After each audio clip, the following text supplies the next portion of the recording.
and with Nicki Ainge here. Nicki, your bowling career here in Qatar, which is an EBT tour stop, you're bowling for the first time in the Middle East, yes? Yes, yeah, the first time out here. It's my first time really on tour this year. Before this, like, Cyprus was the furthest I'd ever got, so it's pretty big. It's a new place to see, and you know, it's very exciting. I was very nervous before I came, but it's really good. I'm glad I came. Okay, and what do you think to the actual centre here itself? I think it's lovely. It's really clean, and they really take care of it. The people are really nice, like they're all friendly. The tournament's been great. It's all run on time, and you know, I've not had any problems so far. Okay, so you like the event, you like the tournament, you like the people. Yep, definitely. The prize fund obviously is attractive as well. Definitely worth coming for, especially when you see that big numbers at the top. Right, I can agree with you there. Okay, you're actually at the moment #1 in the EBT rankings. Now that's 2009. If I go back to 2006, you weren't bowling in Europe, is that right? That's right. So in 3 years, you've gone from not bowling to 135th at the end of 2007. 2008 you were 47th, am I right? Yeah, that's right. And potentially this year you're going to be #1. I hope so, yeah. Generally, I never played before. I always played a couple of close to home last year and the year before that. 2 or 3 events like Euro Challenge and Tilburg, long and short, mainly just to gain a bit of experience. And then I've worked a lot on my game lately over the past few years, and last year I felt fairly good with how I played in the European events.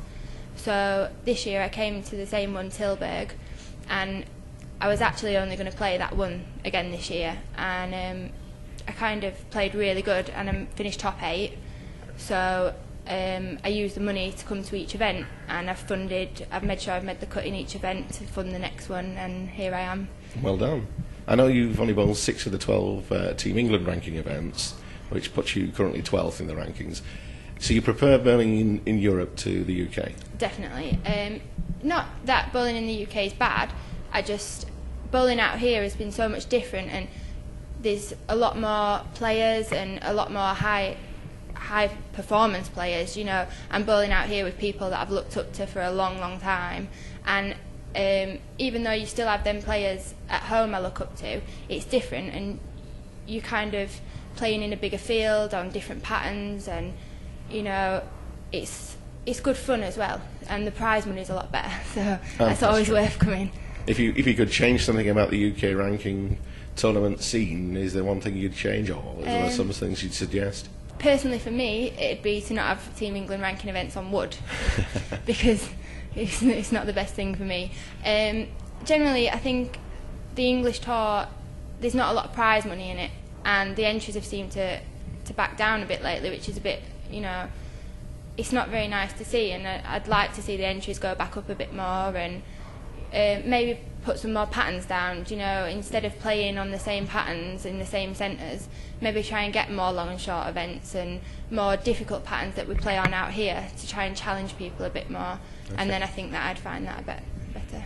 Okay, you were telling me earlier on that you'd sat down with your previous coach, Jim Misson? Yeah, Jim Misson. Okay, can you tell me a little bit more about that? Yeah, I worked with Jim when I was a junior from about 14 to about 17, 18, and he taught me everything, really. He took me from an average bowler to what I am today, and I went away and did the work, but it's definitely his help that's got me here now.